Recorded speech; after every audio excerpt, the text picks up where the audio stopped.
and welcome to Startup Street. I'm Shruti Mishra. These are the top headlines from the startup space. Audio content platform Kuku FM raises $21.8 million in Series B1 round, led by Nandan Nilekani-led Fundamentum Partnership. Existing investors Paramark, Crafton, 314 Capital, Vertex, Verlinvest and Founder Bank Capital also participated in this round. The firm is targeting over 10 million paid subscriptions by the end of 2023.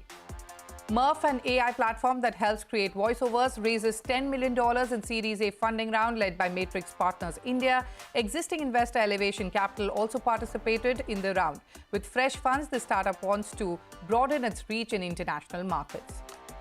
Days after reporting a loss of 4,564 crore rupees in FY21, Byju's founder and CEO has told employees that the startup has already started shifting focus towards profitable growth and revenue of $2 billion was within its sights. In an internal letter seen by PTI, Byju Ravindran said the firm clocked more than 1,000 crore rupees in sales in each of the last 5 months, and it is nearly 20 times the size of the next two competitors in the K-12 segment.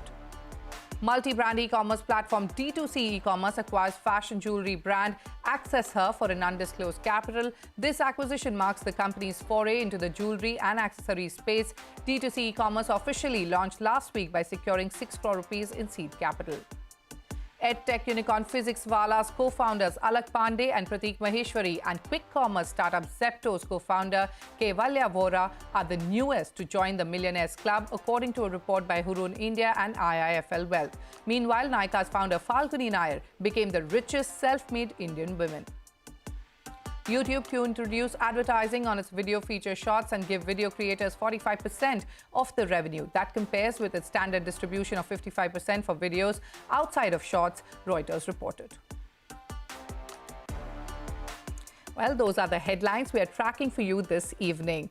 Synthetic speech technology startup Murf AI has raised $10 million in its Series A funding, and the round was led by Matrix Partners India with participation from existing investor Elevation Capital as well as prominent angel investors. The venture plans to use these funds to drive further product innovation, accelerate R&D and scale its presence in focused geographies. To tell us how Murf AI is transforming the way voiceovers are created, joining me now is Ankur Edkie, the co-founder and CEO of Murf AI.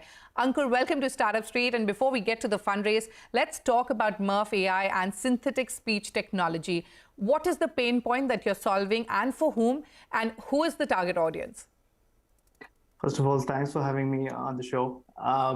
As you rightly said, synthetic technology has seen recent advances, which has made it viable to use this technology in several use cases. To your question on who is actually using it and how, it's all kinds of content creators, because of the realism that we've been able to bring into this technology. It could be used by YouTubers.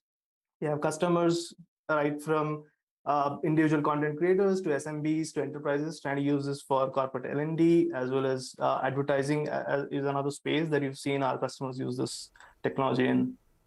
Okay. Now, Murf provides an AI-enabled SaaS tool that basically allows users to generate human-like voiceovers for videos and for presentations without the need for complex recording equipment or even hiring a voice artist. Tell me how it all works. You spoke about bringing in realism. Take me through your technology. What is Murf's USP?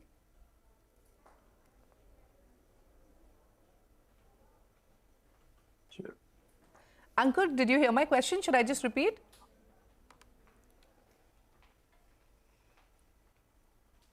Ankur, can you hear me?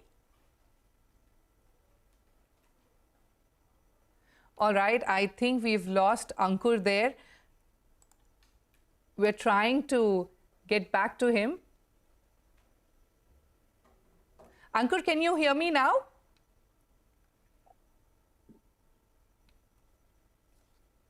Ankur? Can you hear me now? Yes, Ankur, we can hear you loud and clear. Yes. I'll just repeat my question once again. Now, Murf provides, like we were discussing, an AI-enabled SaaS tool that allows users to generate human-like voiceovers for videos and presentations without the need for complex recording equipment or hiring a voice artist. If you could tell me how it all works. You spoke about bringing in realism.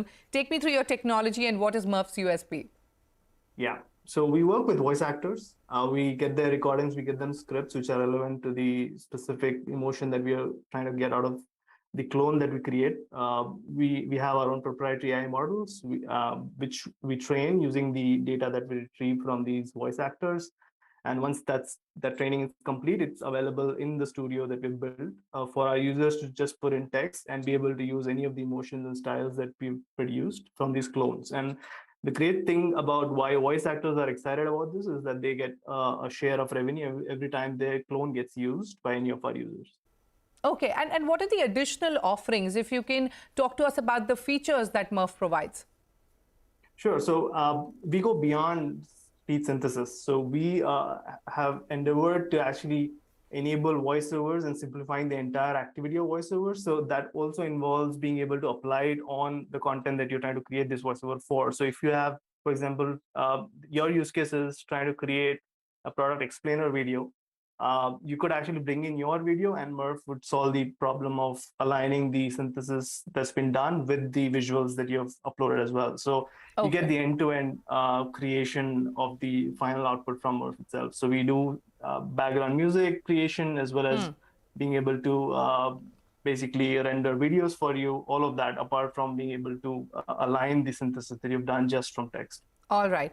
Ankur, tell me, let's just talk about the Series A fundraise. I believe the funding would further help you simplify and scale voiceovers. Now, if you can elaborate on this, how you plan to do this, and any new offerings in the pipeline.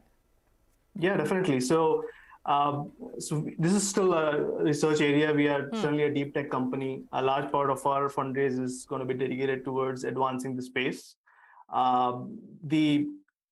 The other part where we're going to spend a lot is actually expanding our portfolio of voices that we've brought out there.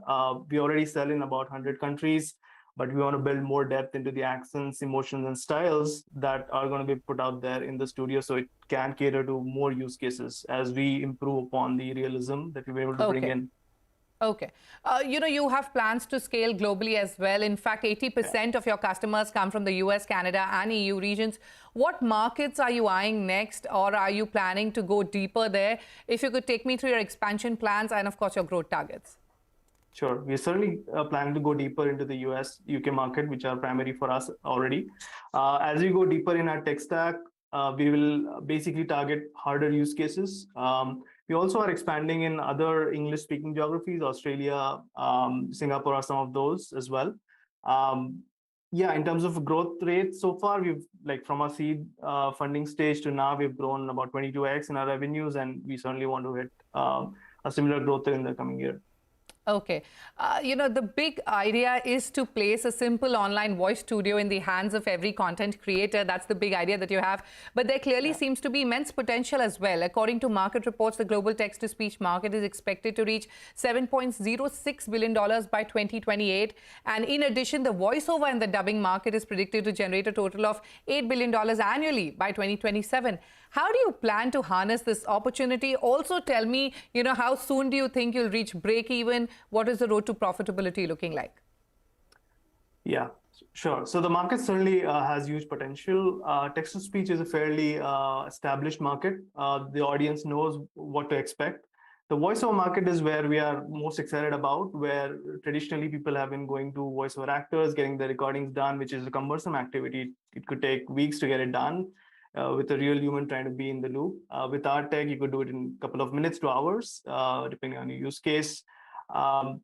As we expand into this harder market of being able to basically augment the voiceover space, apart from the text-to-speech market itself, in the coming years, you'll see more and more use cases being synthetic in nature and being harder to actually recognize the difference from reality. All right, and we wish you the very best for that. Ankur, we've completely run out of time, but many thanks for joining us on the show today. Thanks for having me. All right, moving on. The festive season is almost upon us, and online sales are all set to start from the 23rd of September. What are companies expecting from this festive season, and what is consumer sentiment looking like? Shilpa Ranipeta joins us with a lowdown. Shilpa, over to you. Well, it's time to get your wallets and credit cards out. India is gearing up for its biggest e-commerce sales of the year from the 23rd of September. And the face of this time is not just between Flipkart and Amazon. Meesho too is in the fray. Now let's take a look at what all is on offer. Now Flipkart's Big Billion Days will go on till September 30th, where over 1 million sellers are participating and consumers will see about 130 special launches from over 90 brands, and this is across categories. In fact, Flipkart will also allow consumers to pre-book orders with just ₹1 as an advance. Then there's Amazon, which is hosting its Great Indian Festival but hasn't revealed the end date yet. It starts on the 23rd. Here too, over 1 million sellers are participating, and there are over 2,000 launches across smartphones, appliances, fashion, beauty and grocery. Live commerce is also the new trend in the game, with over 150 influencers that will be wooing consumers to buy the goods. And if you're looking for fashion, Myntra's Big Fashion Festival will go on till the 2nd of October, where it's hoping to draw 6 million unique customers. And here too, over 2,000 creators will be participating in live commerce. But the new kid on the block this festive season is Meesho, which is hosting its mega blockbuster sale from 23rd to 27th of September. Now, Meesho is looking to win in the rural markets, from where it expects over 80% of its orders to come. Now, why are these sales a big deal? Apart from the fact that we'll all be hooked onto the app looking for that great iPhone or smartphone deal, Redseer expects online sales to reach $11.8 billion this year, which is up 28% over last year and 3 times of the pre-pandemic sales of 2018. It also expects the overall retail gross merchandise value to grow 30% to $68 billion this year. However, tier 2, 3 and 4 towns will dominate these sales, and so the spend per online shopper could drop. But that's because these markets usually shop for lower priced items. So the consumer sentiment, however, is quite upbeat. And despite inflationary concerns, according to a survey by Zest Money, where 67% respondents, they plan to spend more or equal to what they spent last year, and 50% of them plan to spend anywhere between 50,000 to 1 lakh rupees during this festive season. And what will they buy? Well, as always, electronics and smartphones will lead the pack, followed by fashion, home decor, jewelry. And this time, for early access for Prime and Plus members begins 1 day early. And after 2 years of rather subdued sales amidst the pandemic, sellers too are really counting on this festive season to bring back the cheer. Well, thank you, Shilpa, for those details. Appreciate you joining us on the show. With that, it's time for us to head into a short break. Coming up, we bring you a special Young Turks segment where Shireen Bhan caught up with one of the global changemakers, Radhika Batra. We'll tell you how she's changing the world on the other side. Stay tuned.